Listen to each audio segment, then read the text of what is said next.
Joining us for part 2 of this podcast is Grandpa JP, who just walked in the door from Iowa after days and days of travel. Great timing. Welcome. Glad I could be here. Amazing. Grandpa, I would love to know, what is the story that you tell about yourself? This is the story from the perspective of an 80-year-old looking back. Right. It would be very different if the story was being told frontwards, right, a day at a time. What I have come to understand and appreciate is that I am one of the most loved people in the world. And that started the day I was born. When I was born, I had 5 older sisters from 7 to 13. And in those days, you couldn't buy a doll that cried, laughed, and wet its pants. I could do all that. and so I had... You were the best doll they ever had. I was. I was cuddly. My next older brother was not. He didn't want to be held at all. I was very willing to be held. So, yeah, I had 5 sisters and a mother. Now, to balance that, I had 2 brothers. Right. I had 2 older brothers to balance that a little bit.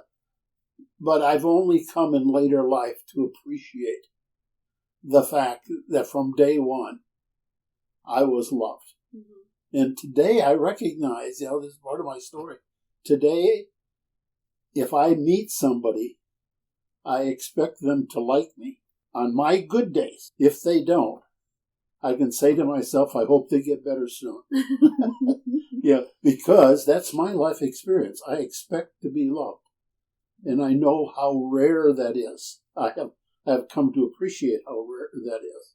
Yeah, you didn't always know that everyone else wasn't getting that. Well, what I say is, love to me had all the meaning of water to a fish. Why would you talk about it? It's all around us, mm-hmm. And that... The fish doesn't know it needs the water until it's out of the water. And, yeah. Right. And that's the way it was with me with love. I didn't know you needed it because I always had it. Mm-hmm. When I grew up, financially we were very poor. Never missed a meal or anything like that because my parents worked very hard. We had 3.5 acres of garden. Dad would butcher a pig at least once a year. And so we always had food. I never starved. I knew what to wear to school. I wore the other pair because I had 2 pairs. 2 pairs, yeah. And so I wore one and one was in the wash. So it makes it very easy. Yeah.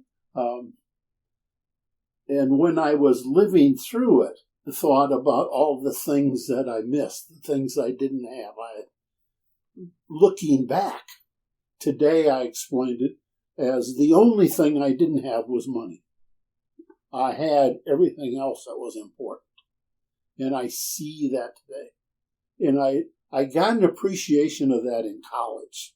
I lived in a 4-man dormitory room. And I mean a room, not a suite like you have today. Right. I have one room, 4 of us in there. Uh-huh. What year was this?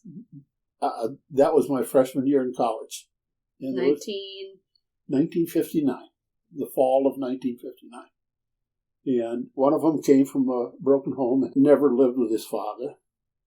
One was the son of a very well-to-do doctor from Chicago. And one was a sports star in college on an athletic scholarship. Well, money and athletics were something I thought I really would like to have. Yeah.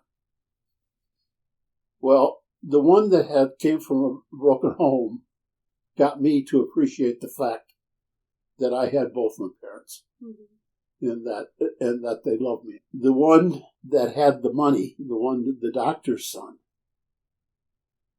had never once in his life played catch with his father.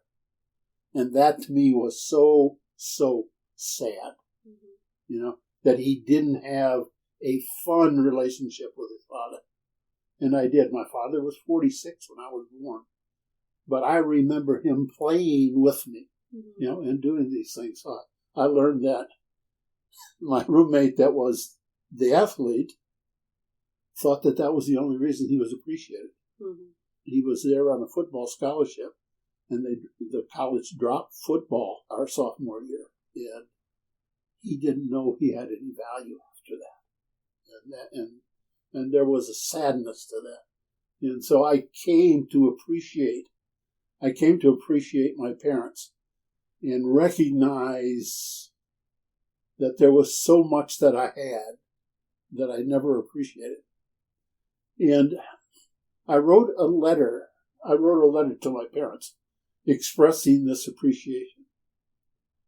I would always get an answer within a week of any letter I wrote. I didn't get a response on that one. Mom didn't write back. And so the next time I went home, which was months later, I said, Mom, how come you got the letter I wrote? How come you never responded to it? She said, I put it in the drawer with the ones from your older brothers. That each of the three of us had written a letter back to them. Expressing appreciation for all those things we took for granted. And so I'm very blessed to have those lessons in front of me at a developmental stage of my life. Mm-hmm. And through that and through the recovery program I'm in, I have learned that happiness is not what you have or what you don't have. Happiness is based on what you appreciate, what you're grateful for that you have. And so many people go through life, and I did it, in my early years, I did it too, looking at all the time at what you don't have, instead of looking at, this is what I do have. This is what I have. And every time I look at what I have, it's enough. I have never wanted. I desired, but I never needed. I had everything I needed. And there's a completeness to that. I'm just very grateful. I'm grateful to each of my 5 sisters. They each provided me something different in my life because of the family relationships. They each provided me something different. But all of them provided me love. And that today I appreciate. And my parents love me. My parents were, Dad was 46 when I was born, and Mom was 41 when I was born. So they were older, but they were also very energetic. They basically lived with the sun. They got up with the sun and went down with the sun. And were very busy during that time, worked very hard. But my dad also played hard. When he wanted to play, he played. I mean, he would play cards, and I remember him playing softball at an American Legion picnic. He had to be in his 50s when I remember it, right? And he did that, and he joked, and my father enjoyed life, and I think that's a big part of what my mother appreciated about my dad, was that he brought that joy to her life, because she was more the serious one. She was the more serious one of the two of them. She appreciated humor. She loved humor, but that wasn't her natural inclination, where Dad was. Dad just enjoyed every minute and was always looking to enjoy life. And so I appreciated that in him. He took us, we played catch. We went hunting and fishing, though he wanted us to be quiet when we fished. I didn't do that very well, so I gave up fishing. But the other thing, he participated. He was in my life and was an important part of it. Those are some of the things that I see looking back today. I see my parents exceedingly loving. Mom's quote was, Mom would always say, people need love the most when they deserve it the least. And she lived that. And she lived that. She lived that with each of us. She had 9 living children, plus 2 that had died earlier. But she lived that with each of the 9 of us, and that we were loved when there was no reason for that to be the reaction. Yeah, and so I heard that and I saw it in action. It was a wonderful, wonderful thing. And today, after hearing many people's stories, I have come to realize how rare it is, how totally rare it is, and how blessed I was. And also, I met this wonderful woman. I met this wonderful girl. Oh, how old were you when you met? 15. I was 14. She was 15 when we met. Yeah. I have a follow-up question. Go for it, Grammie. Ask a question. Yeah, I do. How would you define or describe all the different roles that you have played in people's lives? I mean, you've done your siblings and your parents, but now from then on. You've been son, brother, Yep. father, Yep. Grandfather, employee. I've been an employee. Career-wise, I did well. I never wanted to be on the management side. I like the technical side. I had as many as, so I had a successful career, and I helped a lot of my co-workers be better. Mm-hmm. And I'm proud of that. I'm proud of the fact that I think I helped them to be better. So I had a good career. I worked for what at the time was the best company in the world to work for. I worked for IBM at the time when they really were the top employer from a standpoint of how they treated. When Grandma was sick, I took long lunch hours every day because I could go see her and then still be home at night after work for the kids. And so that was those kind of things that wouldn't have happened in a lot of companies. If I left at 11 for lunch and came back at 1 or 1:30, that was okay. Now on other days I put in all those hours. At other times, the company never got short at hours. I gave them a lot of hours too, but that was a fair relationship. So I got that. As a brother, I got more, I think, than I gave. My brother Jim, who was a year and a half older than I am, allowed me to tag along. I ran more with his friends than I did with mine. Now, over time, as we got a little older, they melded. So his friends, my friends, were our friends, and we had this group. But he let me be a part, and he never complained about it. He never gave me the feeling that I was tagging along. And so I'm not sure I gave back that much, I'm not sure I gave any of my siblings what they gave me, So that's, to some degree, a sadness that I have, that I didn't. Now, today, we have the family emails. Oh, yeah. The And famous family emails. So we communicate every day, and I think that's that is a part of how I can give back to my siblings today, is by communicating to them and let them share in my life. Have you expressed your gratitude to any of them from your growing up? Yeah, I think so. Yeah, I definitely have to some of them. I don't know well.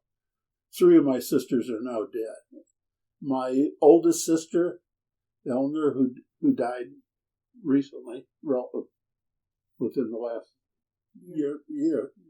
I owe her so many meals; it's incredible. Right. Because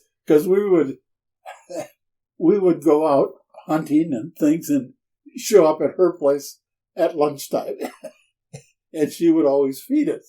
Yep. which was good. However, that would be one. Well, it wouldn't be one. It'd be 2, 3, or 4 of us that would be hunting together, and we would just show up there. And because she was so much older and already had a home of her own, right, family of her own, and yeah. And so my sister Lillian, she had my dad's sense of humor, and so she made life fun. She became a registered nurse, but never ever lost that sense of humor. Even though she worked at St. Mary's Hospital, most of whose patients were there to go to Mayo Clinic and would do their recovery. And so she saw some people with very serious physical diseases or accidents, but she never lost her sense of humor. She loved pro wrestling. I mean, just because she knew it was nonsense, but she loved it, yes. And she invited my brother Jim and I to go up and spend a week with her, and we were going to go to the wrestling match, but there wasn't any wrestling match that week, so we ended up at a hockey game. And so we all enjoyed that hockey game. This is at a very low level, pro level. Sure. And my sister Florence, who is Sister Ann today, so she's my sister. We had a good relationship. We just always did. We could communicate. Well, I guess the one time we didn't. I don't know if I'll get into that or not. Was when I changed my mind about being a priest. So. Thanks for that, by the way. Yeah. For not being a priest. You have a vested interest. Yeah, in being alive, yes, yeah. I do. And so that was the only time we had a disagreement. Yeah. And it was about that because she was disappointed to some degree, but we got through that, and we lived on the south side of the Chicago area at this time. She was teaching in the south side of the city of Chicago, and so she got to know Jeannie as a person. And I think she really came to appreciate what I saw in you. That you had made a good decision. I think so. Yes, I really do. So, my sister Eileen, I lived with for 2 summers. And that was an experience because I didn't know what was going on there. I didn't understand that my brother-in-law was an alcoholic, and very active alcoholic. And they had a crazy relationship. They loved each other, but their relationship made no sense.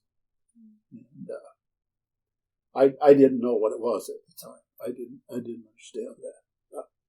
My sister Millie, she was pretty much one of the guys. She was only 2 years older than my oldest brother. What's not to love about Millie? Yeah, and she's like Grandma. Yeah, Millie is very much like Grandma. She had been sick with rheumatic fever, so at times she was considered weak, if you would. But we played, we had fun. My brother Mark was 4 years older than I am. We didn't have a real close relationship. We did things together, but I had a much closer relationship with Jim, the one that's a year and a half older than I am. And my younger brother, I allowed him to do some tagging along with me, but he was that much younger that we didn't always have the opportunity because some of the things that I would be doing would be inappropriate for him to do it, to be involved in. Like buying fireworks from across state lines. Yeah, which we did on 3 or 4 occasions. Yeah. Yeah, we did not take him along on that. Right. Yeah. The other, correct me if I'm wrong, but the other roles I imagine have been important for you to be in your life are friend and maybe sponsor. Oh, yeah. Well, as a father, I loved being a father. I think I did a fairly decent job. Yeah, very good. Mom, very good. Very good. One of the things that helped is, they had a good mother. And nothing makes being a good father easier than having a good mother involved. And I appreciate that. But I like to be involved. Yeah. I figured it out that I coached over 50 seasons. Oh my that's gosh. so neat. Of- That's so neat. Of baseball, basketball, softball. Softball. Yeah, Right.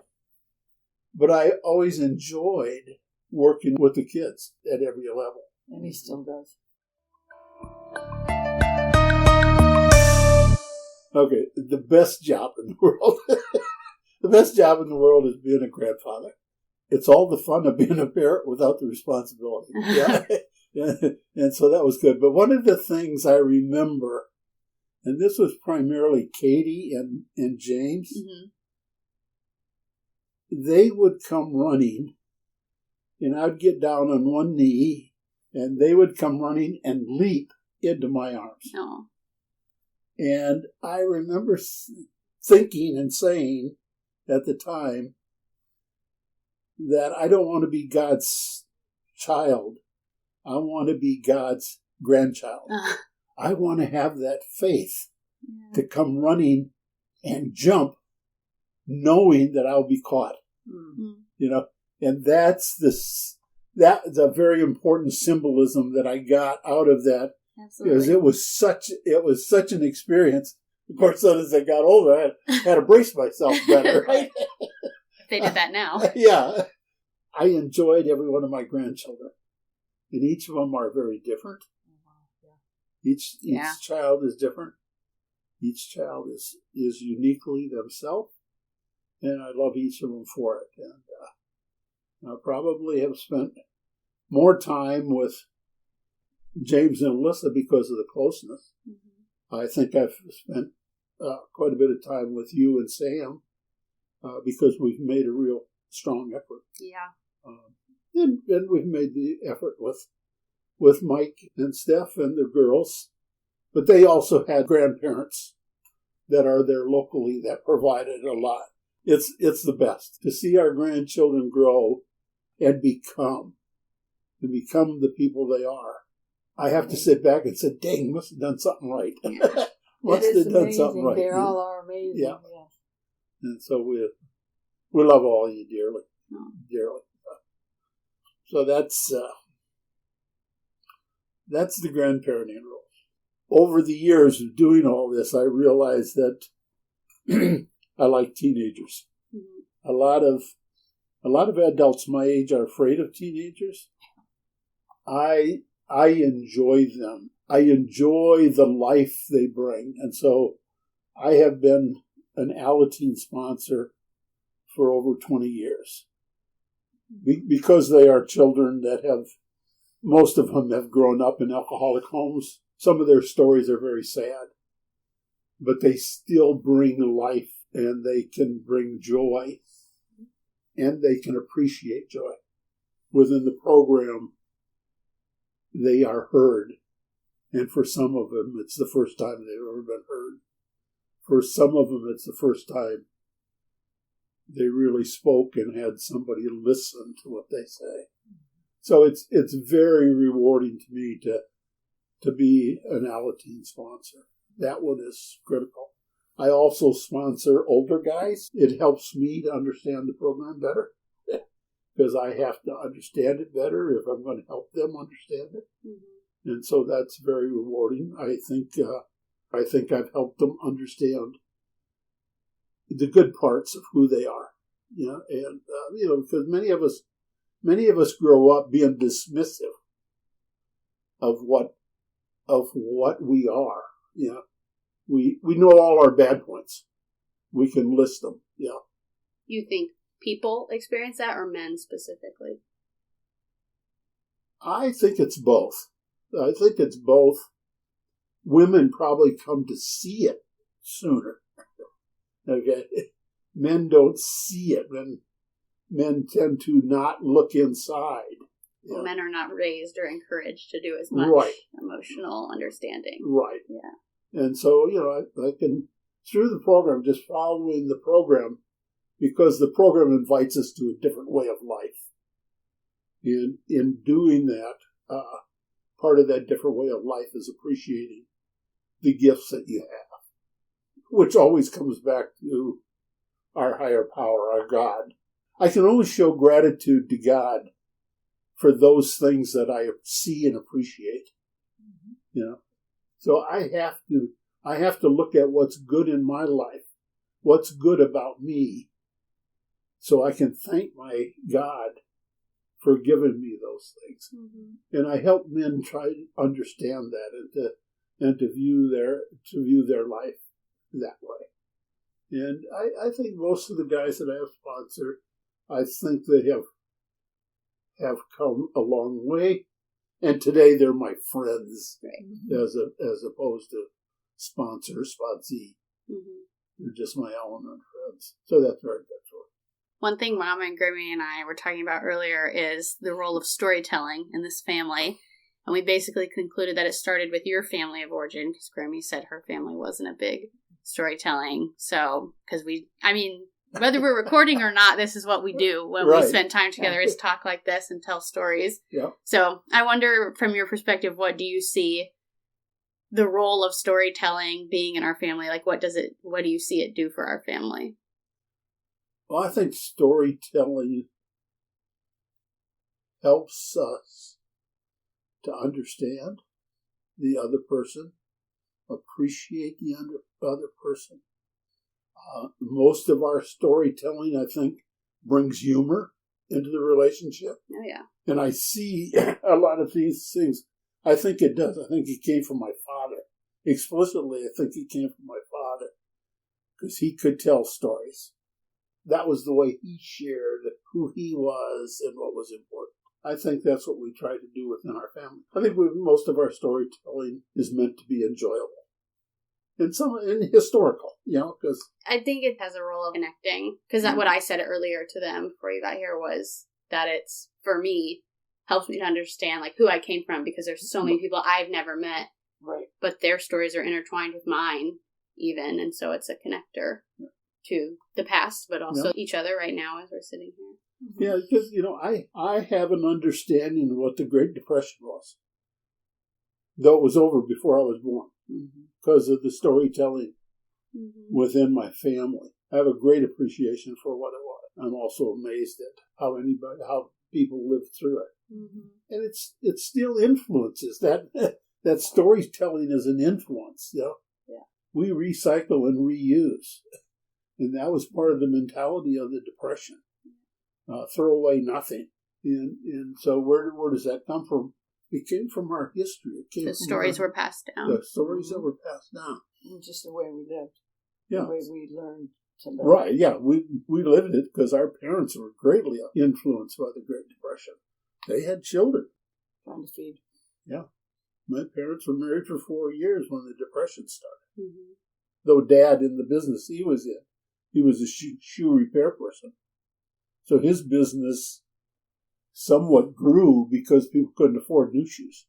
They had to repair them. Yeah. It was after the Second World War that the shoe repair business went down because people would throw them away and get new ones, right? Rather than fix them. Have you ever had shoes fixed? No. Yeah. That's it. Some of us would have shoes repaired many, many times. Yeah. I don't know how many soles of the shoes I've gone through or the heels, but the rest of the shoe was good, so you kept it. Grammie, as the matriarch of the family, what do you see the role of stories being for us? Learning, understanding, connectedness, humor, just fun, laughter. And then, the realities of life. Yeah, one of the models in CMM is the loop model. So that's the one that covers from your stories lived to your stories told, and in between that being the unknown stories, the untold stories, the untellable stories. And I think it's easy probably for, we've talked about stories of sickness and things like that. And I think those are probably easy for families, for people to let those be the untellable stories for probably a number of different reasons. But I think making those part of the stories that are told is really important because, when I said, "Who are you? Tell me your story," you included those. Like, they're significant to be included. It wouldn't be fair not to. Right. Yeah. So I'm appreciative for the range of stories that we tell. Include them all. For both of you, what has travel done for you? What did it mean to do all your travels as someone who's about to embark on my own travels? Travel to me is flat out enjoyment. I always want to see the other side of the mountain. Yep. Because there might be a castle over there. Who knows what's on the other side? How could you be there and not want to know the other side? I mean, so to me, I have this curiosity of what else is going on. Mm-hmm.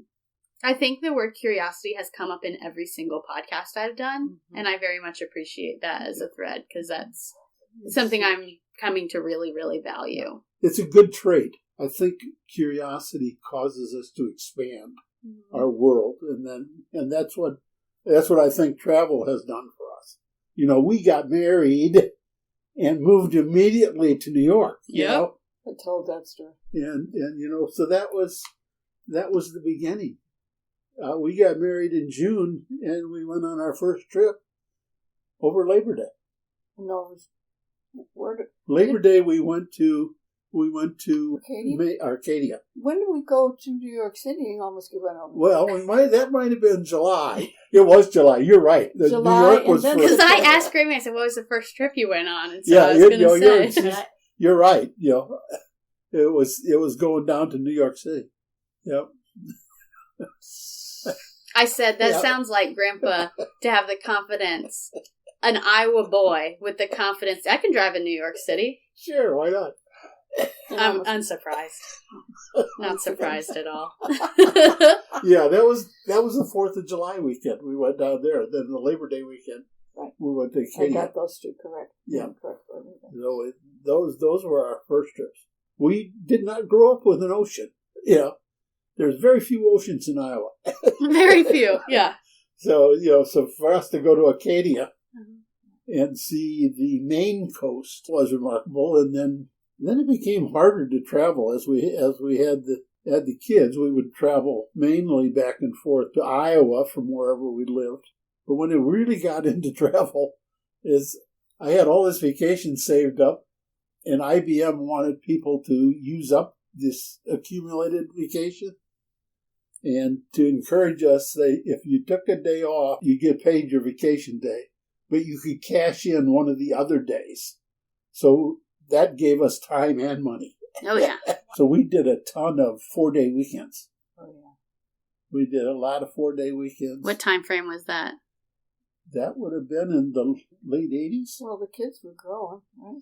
Yeah. So after 90. So early 90s, because Paul graduated. I don't know. Yeah, I think so. I'd have to look in my book. Yeah, so probably 90, 91. Yeah. And the first part of 92. I think it was a good connectedness for the two of us as much as an adventure. And I learned to appreciate the beauty, of the physical beauty of nature, all the places that we've been. Yep. And to appreciate the God that I think helped formed all this, the uniqueness of it and the specialty. When we took our RV trip, we went to Rocky Mountain National Park, and that's where we ended up the last trip we took was back there. So I think I felt like we came full circle. We still have a few to do, but I think it did help us connect to and something that we both appreciated and enjoyed doing together. Not always on the same time frame, but like I said, you asked the question last night about what I don't remember. So, what advice do you have for travel? Right. Being a good travel buddy to your partner. I have one more piece of advice. I'm ready. And that is plan for the future, but do not plan the outcome. You can plan where you're going to be and when you're going to be there, so on and so forth. Who knows what could happen in between and what delays, and it's going to take longer, and who's going to get frustrated, who's going to get hungry. Yeah. Take snacks.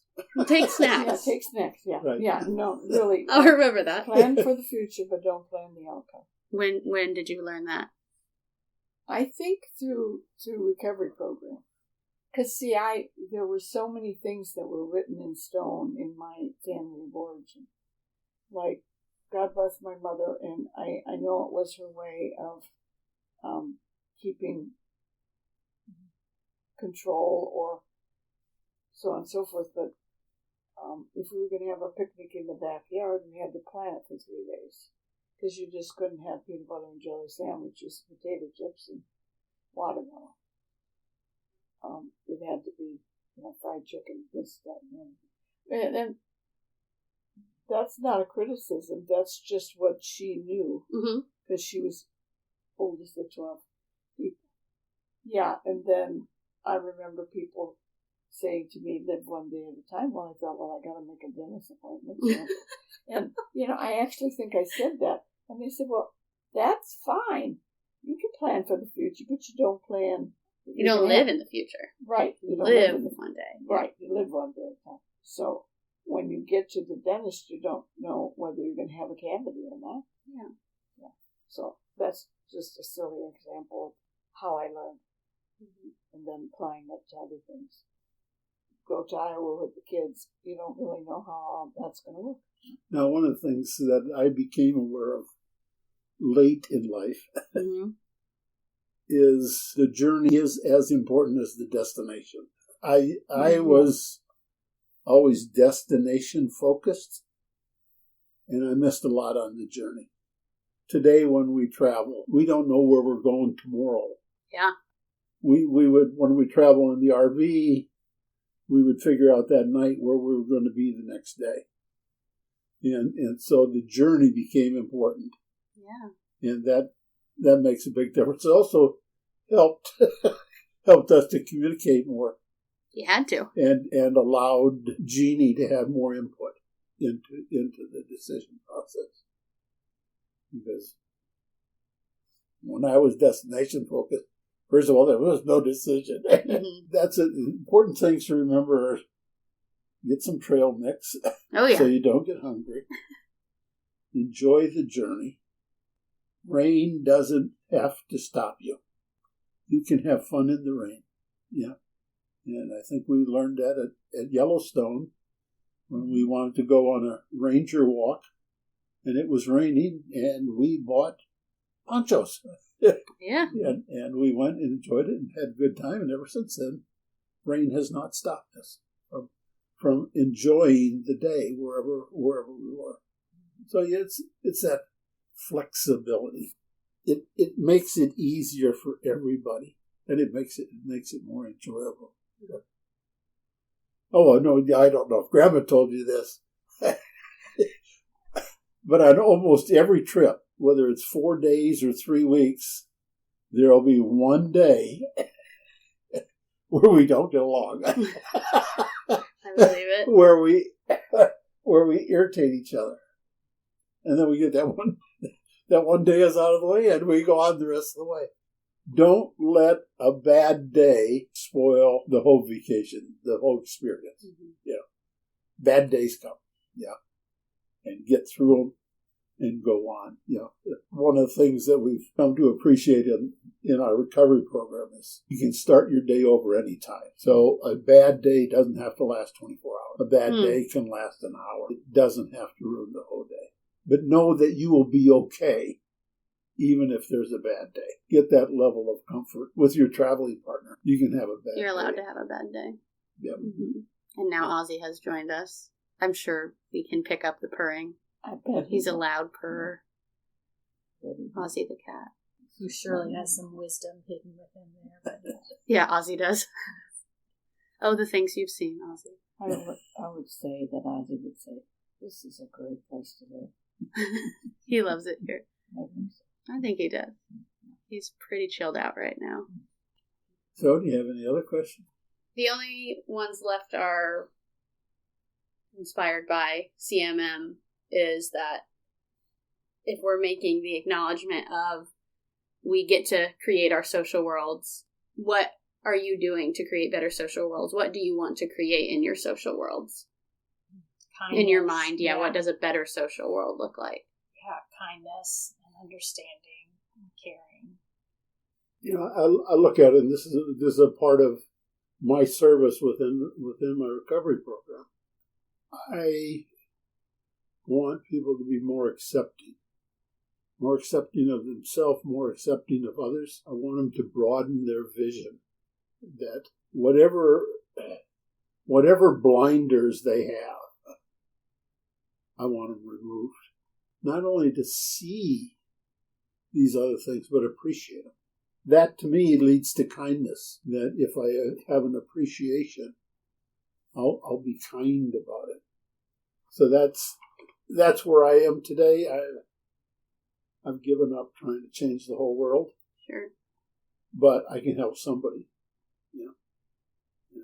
And it's like the story of the kid on the beach throwing the starfish back in the water, and the guy says, "You can't save them all." Nope, but I can save this one. Yeah, one person at a time. Help them to see their life in a more positive perspective, and allow them to pass that on.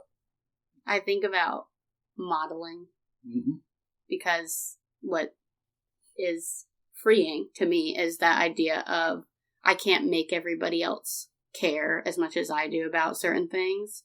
I can't control them. I can't force that on them. Can't convince them even. But I can care, and care as much as I do, openly and visibly, and hope that gives someone else the courage to also care. Some of my other episodes are specifically talking about CMM, but also part of CMM is just having the meaningful conversation. And so the idea is that this would model to people what it looks like to have a meaningful conversation and ask the questions that you want to ask, and that other people do want to be asked of, that I believe people want to be asked about their lives. And because you learn things, you want to share it. You do. I agree with that. People want to share. People want to be heard. And they don't know how. They don't know how to ask to be heard. Because we're stuck in a little cycle of, how are you? Fine. How are you? Fine. Yeah. So people have a need, actually, to be heard. I agree. And so that this is very positive. I think it's a very worthwhile project, John. Thanks, Grandpa. Yeah. I'll say one thing. Sure. You bring up modeling. Yeah. The quote is, example is not just a good teacher, it's the only teacher. And modeling really is that. Yeah. It's giving my example. What example am I showing? In the recovery program that we're in, I try to model. I try to be the best me I can be. The language that I like is that you're giving other people permission. Yes. To do X, Y, Z, whatever it is, but not that you're an authority and they have to ask permission for you, but they maybe previously in their life never have had the space to share their story, to be heard, to listen to other people and give them that respect. You can give them permission by doing. That to me is very important. As I said, I work with the ALA teens. We do some reading at the beginning of the meeting. And even if the teen doesn't want to read or doesn't feel comfortable reading, they have to say pass. And just saying pass gets them to have their voice heard in the room, even though they may be uncomfortable reading.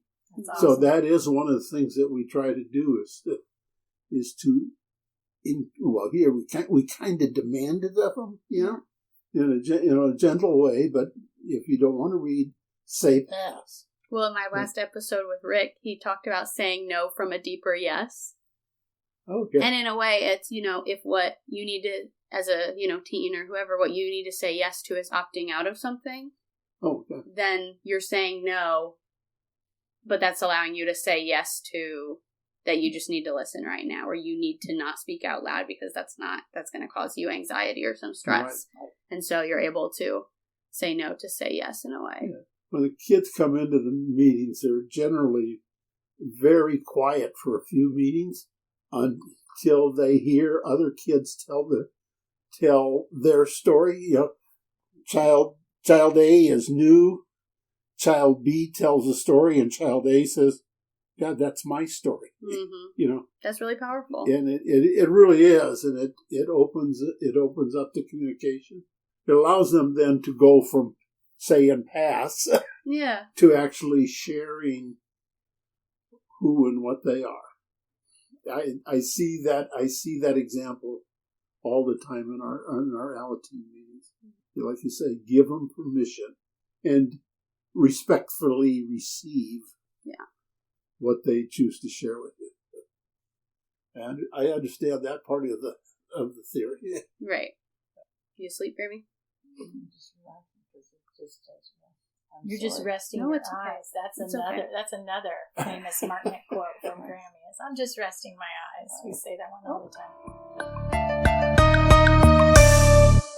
So, to give context to the people who don't know you, whenever I get a birthday card or a graduation card like I just got from you, you write in it, "Be well, be happy, be blessed." Yeah. Where does that come from? I have no idea. You don't know? I don't know whether I read it.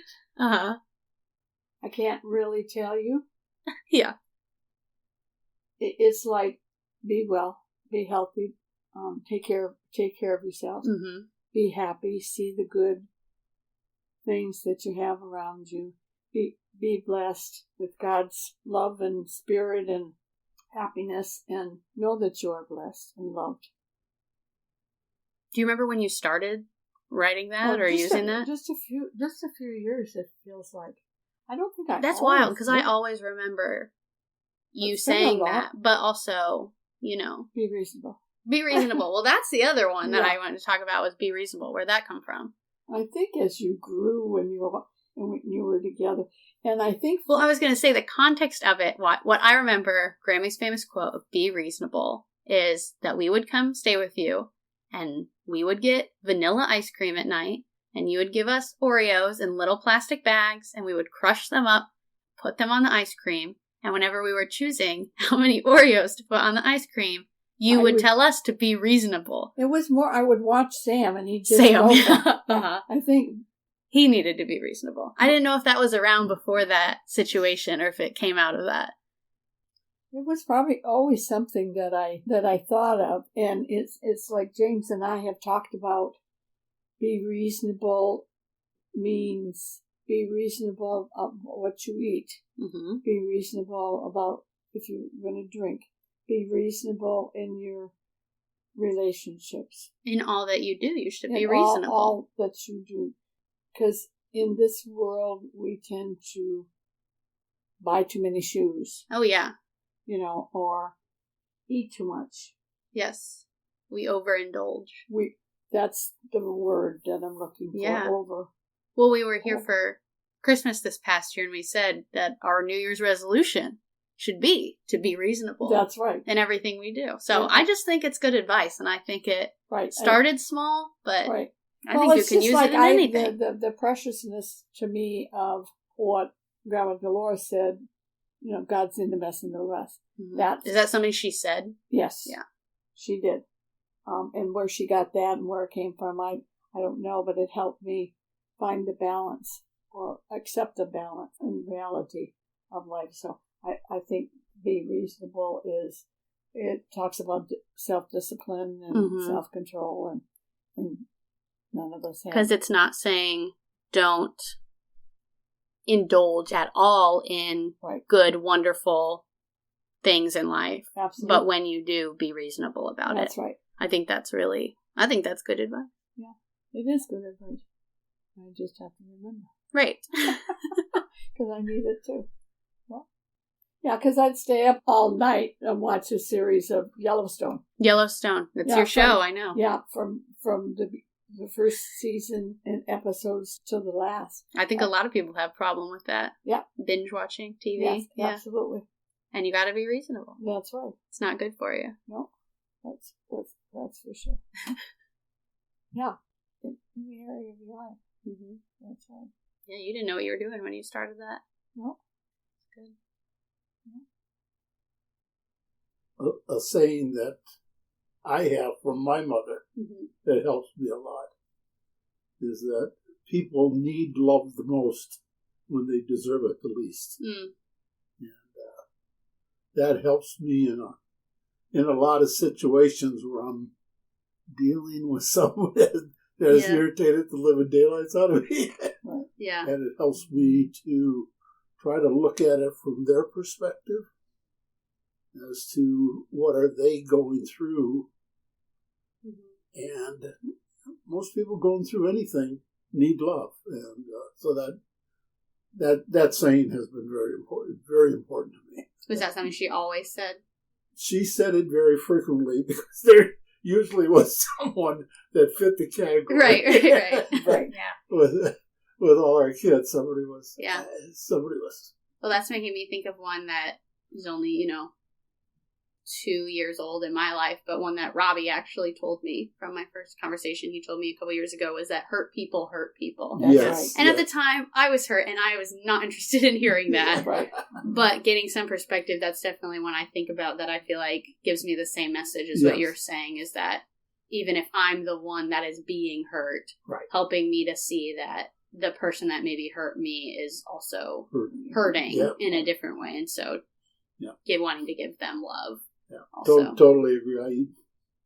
I use that one also. That one really helps. It helps you to understand why some people do what they do. Yes, that they're coming. To me, I can recognize in some people that they're coming from a place of great pain. Yes, and so that helps. It helps me tolerate what they may be doing that irritates me.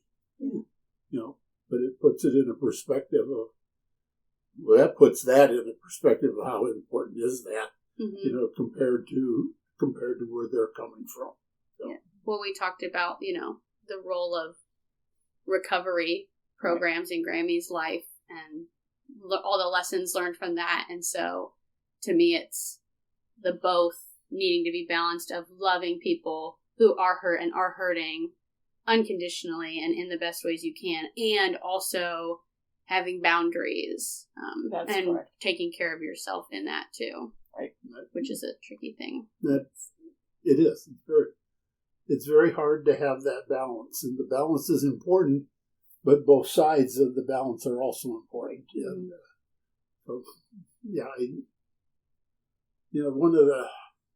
one of the things that I got out of my recovery is understanding or seeing how much I got out of doing service to others. The places where I did service, I got so much more out of it than I put into it. And it taught me things. It taught me things that I didn't fully appreciate. I learned that I couldn't do everything. And oh, by the way, you shouldn't try to do everything, because by doing everything, then it robs others of the chance to do that and to grow. And, I look back and I think I did too much for our children. I could have let them learn more. I see that today. Didn't see it at the time. It was when I was doing Al-Anon service that became apparent. And I couldn't do it all. And then I watched the people that did it and the growth that they had. And so it made me much more aware of letting people do something so that they can grow. And that was one of the big lessons I have. One of the other big lessons I have is that there are better approaches than being a bull in the China shop. Right. Sure. Don't watch what you break as you go through it, because there was a gentleman who I had great respect for, and I watched how he dealt with it. And he listened. He listened to all sides. He put it all together and calmly expressed what he got out of all that listening, and mixed with his own ideas. Had you maybe never seen anyone handle a situation that way? All you saw was bull in the China shop? It didn't impress me. Sure. I had seen it other places. Yeah. But that one really struck not you. as often, okay? I could see him do it about every time that we were in a meeting. That was, well, first of all, it was his personality, but it was also his approach to it. It was very good. It was very good. One of the other things I learned, in recovery is, everybody has an opinion. I no longer try to use the word opinion. Everybody has a perspective. And the perspective gives a picture. And the example that I use is, if you walk up to this house from the front door, you have one perspective of the house. Yeah. If you come and look at the back of the house, you have a different perspective. Now, the trick is, can I listen to multiple people with multiple perspectives and use it to give me a more complete picture of the whole thing? So it's not only of the picture of a physical entity like that. Yeah. It's also a picture of ideas, solutions, understanding of the problem. When you're saying a difference between opinion and perspective, that makes me think that people are quick to dismiss other people's opinions, but to me, the connotation of a perspective of, like, that's earned almost, because it is, the connotation of it is that there's life stories behind it. Your life is what, and all these situations you've been in is what leads you to have this certain perspective on life. The same way you've all said, oh, this quote or these words or this lesson, that's your now perspective on life because of the stories that led up to that. And you don't know it, Grandpa, but you're talking CMM. Like, all of that, because all of the, like, models that I've talked about so far on the podcast, every single one of them, I feel like I'm repeating myself on it, but I'm like, they're all about giving context. Right. And valuing that context, and the whole claim of CMM being that we create our social worlds and at the same time are being influenced by those social worlds. So it's the idea that nothing is happening that is isolated. And so your perspective might be the front of the house, and that is valid as your perspective because you've earned it. You walked up to the front of the house, however you got there, but it's not the whole house. And so you want to be in conversation with other people, coordinating with other people to figure out, to make a whole picture. Awesome. The way I joke about it is everybody has an opinion. If your opinion agrees with mine, you're brilliant. And if your opinion differs, you're wrong. I don't do that with perspectives. Sure. Perspectives allows me to accept other people's input, other people's view, other people's input to the whole process of understanding. It changes how you think. Yeah, because if you can tell the story behind your perspective or parts of it, then you can help people understand a little more why you think what you do. And it's not so easily dismissed, maybe. A very, very early saying, two other early sayings that tie in, I think, to this wonderful conversation here is people can't know what they don't know. People can't know what they don't know. And just realizing that the person who walked to the front of the house can't know that in the backyard, it's totally different. Yeah. Right? And just stop and remember for just a second and not get angry at someone who's just talking about what the back looks like because they've never had a chance to be in the front, right? And vice versa, right? And one other thing I was going to say, an early on saying of our family, it doesn't matter just what you say, how you say it. I think when I was younger, we talked about like, if you bark at me, you can say the exact same words with a kind response versus a total barking response. Well, that's my whole degree. Is that we could talk about the content, if you're a business major, a history major, a Spanish major, an art major, whatever, you have your content. But in every situation, it's equally important, if not more important, how you are communicating that. Amen. Which people are like, that's like an abstract thing that they're just guessing at, but it's that, like, CMM is looking at the process of communicating because it's tangible, like a literal physical sense, but it's tangible in the sense that you can grasp it as a concept. Thank you, Abbie. Thank you. Thanks. Thanks for doing this fun. on short notice. Oh, yeah. Very fun. This was really meaningful to me. Very